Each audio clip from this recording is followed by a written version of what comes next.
Shalom, Kohaloyim, Yahweh, Ba'ashem, Yahweh Shai, Ba'ashem, Rakakudash. Double honors to our apostles and elders of Great Millstone, and peace and blessings to the elect. Yeah, this is from BBC News, and I know a few brothers have talked about this in the past few days, but I wanted to give my 2 cents on it.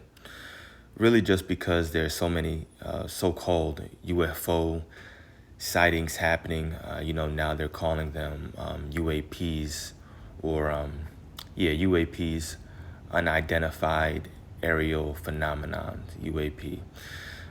But we know that these are nothing more than the chariots talked about in the scriptures, in which Yahweh Shai and the rest of the holy angels are going to come back in. And these chariots, they have 2 objectives. 1, it's to destroy Babylon the Great, America, and 2, it's to deliver the elect out of the nation of Israel from America and from the rest of the world, or the lands in which they were scattered. And so there are so many different chariot sightings, so-called UFO sightings, that Esau can't hold back now. Different people that were talking about it in the past, now they're bringing them back up to speak on it, when at first they were deemed crazy, but now they want to hear from them. And so what you're seeing on the screen is, I'll just read the caption. It says, U.S. Air Force veteran Dylan Borland told Congress about his 2012 UFO sighting. So we're talking about, 13 years ago? About his 2012 UFO sighting, saying he endured sustained reprisals, because of his whistleblowing around these sightings. So he was constantly being attacked, being scorned, being mocked, whatever, because he was pointing out what he saw back then, over 10 years ago. So this apparently was 2 days ago when he was giving this testimony. So let's listen to what he has to say, and then we'll grab some precepts. The light then flies across the base, across the flight line, and as it flies to me, a triangle manifests around the light. I can't tell you if it's active camouflage. I can't tell you if it appeared around the light, but I can tell you that it was a white light, and then it was a triangle. It stopped about 100 feet in front of me and approximately 100 feet above me. My telephone got extremely hot, completely froze, dead. I remember how thick it was. It was between 1 to 2 stories thick, equilateral triangle. I could never see the top of it, and the edges were 90 degrees. There were 4 lights in total, 1 light on each corner, and a larger light in the center, 2 to 3 times the size of the corner lights. But what was really odd was the outside. The best way to describe it is like looking at a James Webb telescope picture, where you have the colors and then the black background. So the craft itself was this black metallic flake paint, but on top of the craft was this gold, lava, plasma, some type of fluid going over and around the craft. I'm under this for about 2 to 3 minutes, and then the center light flashes 2 to 3 times, no sound, immediately shoots up to commercial jet level minimum, in my opinion. And I immediately feel static electricity all over my body, and then I smell the smell of after a thunderstorm or lightning storm. Light then flies. Yeah, so that's the dude's testimony, and in my opinion, I think he's telling the truth. I believe that the Lord allowed this man and plenty others to really see some chariots, bug them out. I mean, look at his eyes. He looks crazy to me, but he's given a serious, genuine testimony, in my opinion. He's not speaking off of some script unless he's just an amazing actor and, he needs an award. But you can tell as he's explaining it, he's recalling it in his mind, like he's imagining it, he's seeing it. And, in my opinion, it bugged him out. Like, he looks wild, he looks crazy, his eyes look dark and just all huge for no reason. But check this out. I thought this was interesting. I'm reading the comments, obviously, and some people believe him, some people don't. Some people are making jokes, things like that. talking about how this is distracting us from the Epstein files, whatever.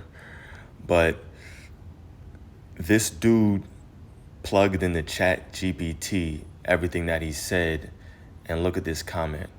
What he described according to chat GPT. It's pretty cool. Pretty cool.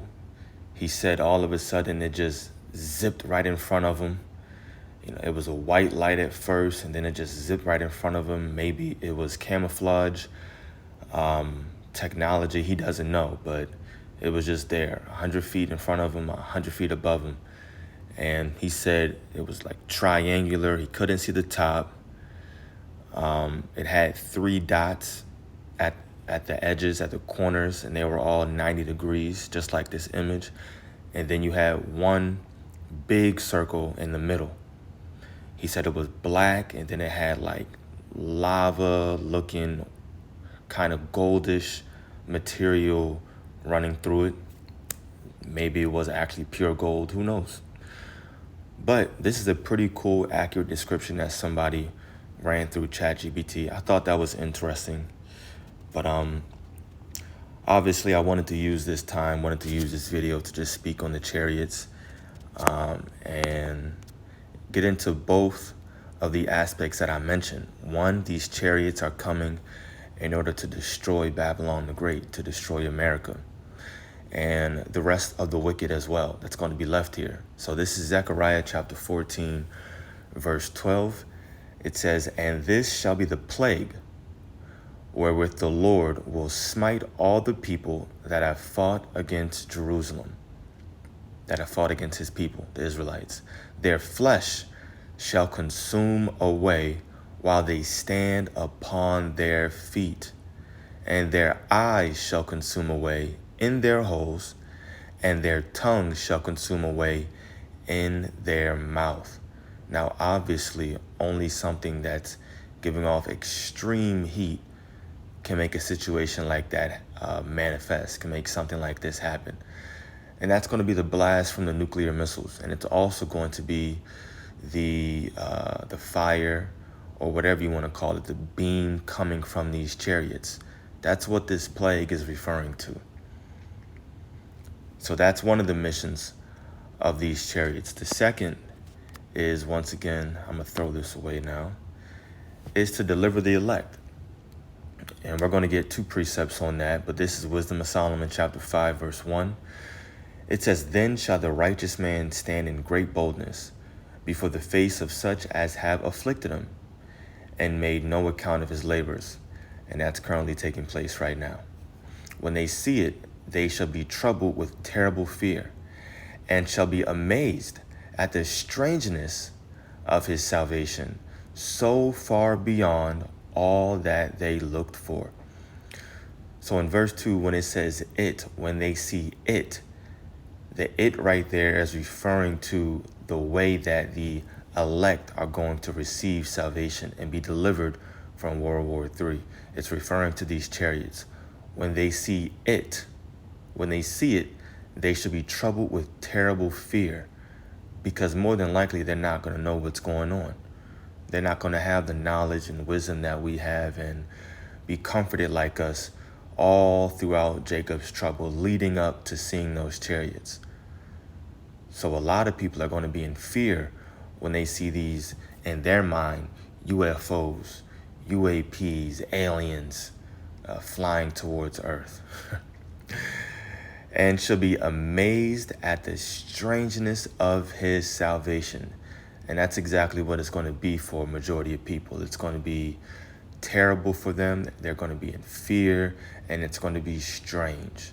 It's going to be a strange event, because it's something that they would have never even thought of.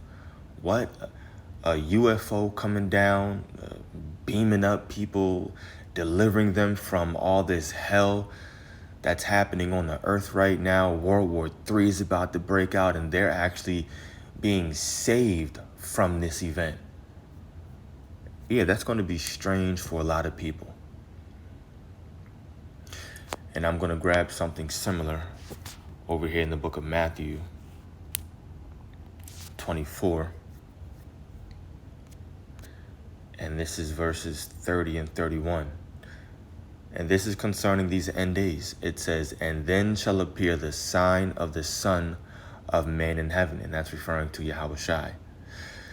And then shall all the tribes of the earth mourn, and they shall see the Son of Man coming in the clouds of heaven with power and great glory. Now, this is what you have to do sometimes. You have to type in words and see where they appear in other verses so that you can really understand what's being talked about. So it says that the Son of Man, Yahushai, is going to come and appear in the clouds. So let's just type this word in, cloud. And obviously, I know what I want, but we're in the Old Testament. You see it pops up everywhere.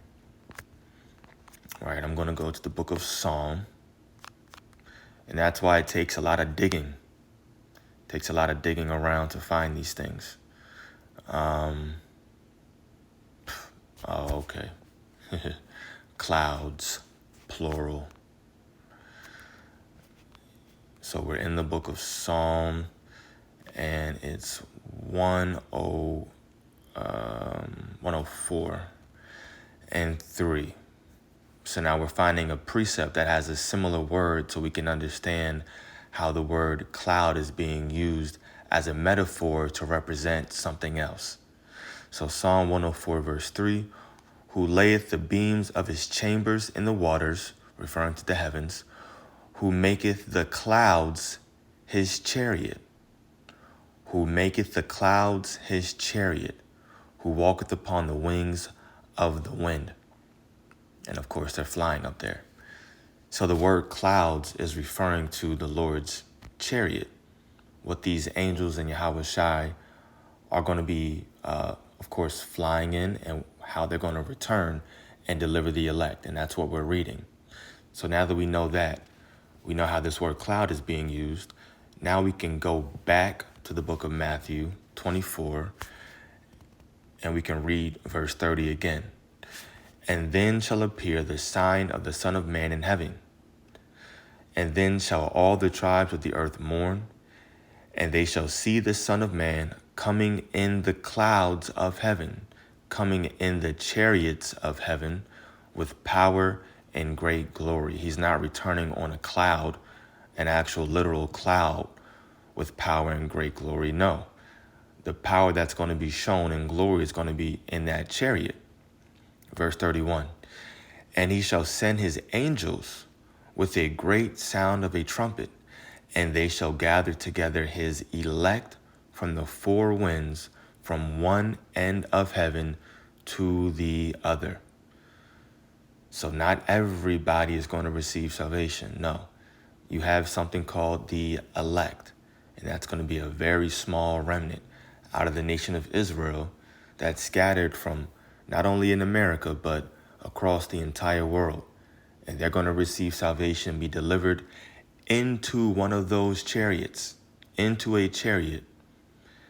And that's the true definition of salvation, being delivered from something, in which in this case, that something is World War III that the Bible prophesies about. And so, yeah, this is the event that we're looking forward to, and that's exactly why we're not shying away from prophecy. We need these certain things to take place here on earth. We need Jacob's trouble to happen, and things are going to get worse. It's going to get uncomfortable, but the elect are going to find comfort through prophecy actually taking place on earth, because we know that when these things happen, then we're a step closer to our deliverance and receiving salvation in those chariots. So Lord willing, this was edifying to the elect. Call Haloyim Yahweh Ba'ashem Yahushai Ba'ashem Rachakudash. Double honors to our apostles and elders of Great Millstone. Peace and blessings to the elect. Shalom.